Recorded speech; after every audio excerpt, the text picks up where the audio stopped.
Hey, and welcome back to Infinite Jeff, the project thing where I, Jeff, read to you the book Infinite Jest, which is a book published originally in 1996 by a guy named David Foster Wallace.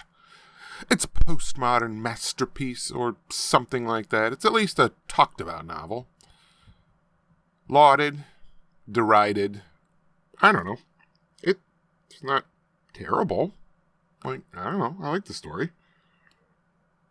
Yeah, I'm kind of interested to see what happens with these people. Yeah, let's get right to it. Knock this out, and then I'll head to work. It's page 85 of Infinite Jest. Here we go. Brightens in preparation to laugh in his startling German roar, saying, "No? Yes? The chance to play, yes? Or, I suppose, no? Yes?" Doesn't even sound German. No accents.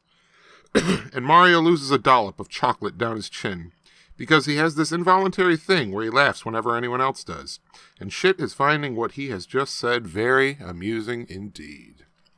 Alright, section break, bold, year of the dependent undergarment. There is no jolly irony in Tiny Ill's name. He is tiny, an elf-size U.S. male. His feet barely reach the floor of the taxi.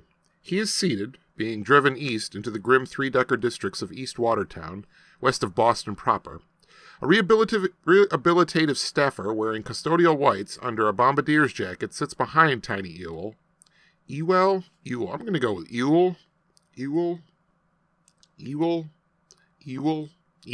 That's it.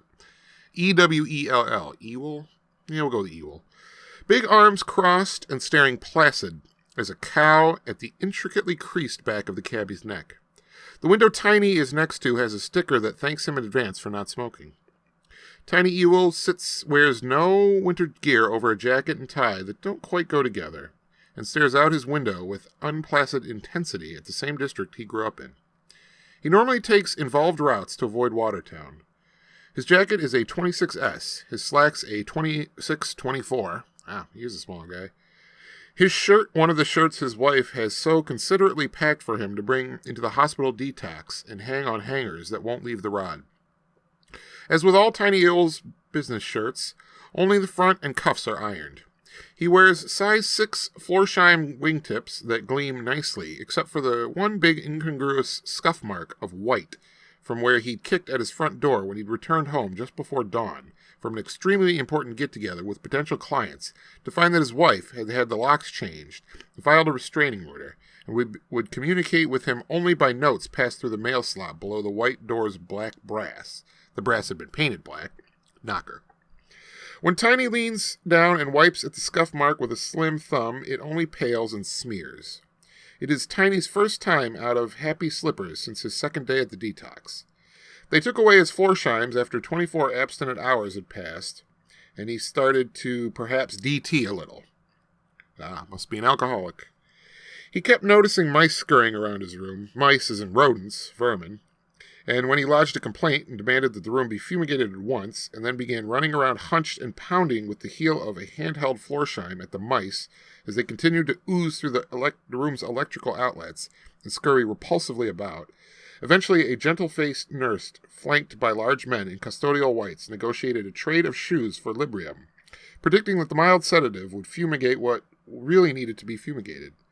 They gave him slippers of green foam rubber with smiley faces embossed on the tops.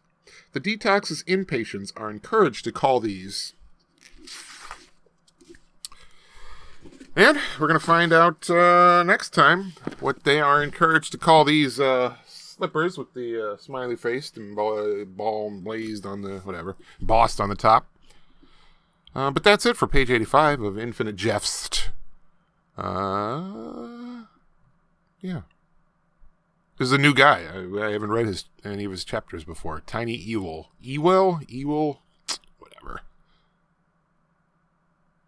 Good night.